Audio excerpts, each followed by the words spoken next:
While tanks were rolling across Europe and cities were falling one after another, there was one family that didn't fight on the battlefield because they owned the battlefield. They didn't carry guns, yet they financed every bullet.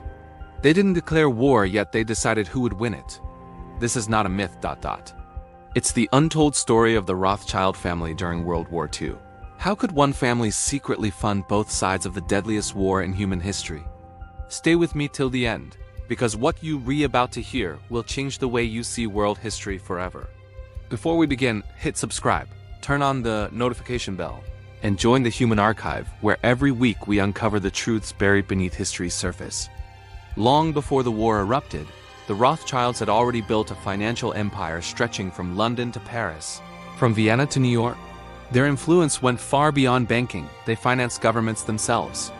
In the 1930s, as Europe trembled under political tension, the Rothschild banks were investing heavily in industry, including steel, oil, and railways, the very foundations that would later become vital to wartime production. In Germany, Austria, and France, their institutions played a quiet yet crucial role in rebuilding economies that were unknowingly preparing for conflict. According to several historical documents, the Rothschild network maintained financial interests on both sides of the conflict. In Britain, their London branch provided critical loans to the British government to sustain the war effort. Yet, through neutral financial centers, particularly in Switzerland, flows of gold and credit also supported German corporations that were essential to Hitler's military machine. It wasn't loyalty to any nation. It was loyalty to influence itself. The more the world burned, the more valuable money became, and the more power the Rothschilds quietly accumulated. While Europe descended into chaos, Switzerland remained neutral. But neutrality doesn't mean innocence. Behind the facade of peace, Swiss banks became the beating financial heart of the war.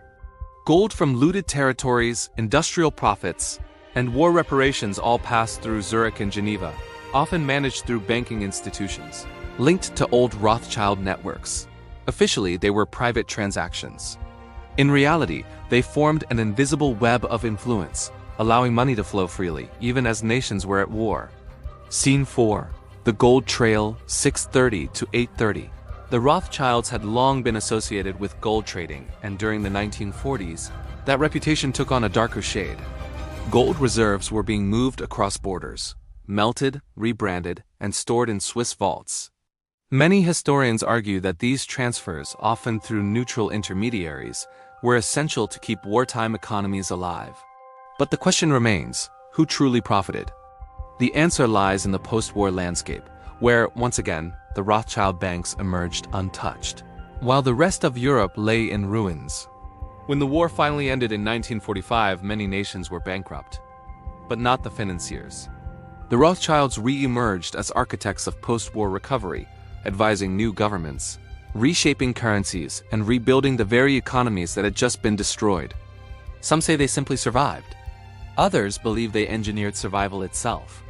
What's certain is that from the ashes of World War II, a new global order of finance arose, and at its silent core stood a family that had already mastered the art of power through money. So, were the Rothschilds war profiteers? Or master strategists who ensured their survival through any storm? What do you think? Tell me your thoughts in the comments. I read every one of them.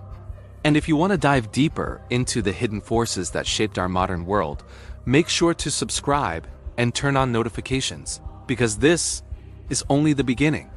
You've been watching the Human Archive, where history speaks and secrets are revealed.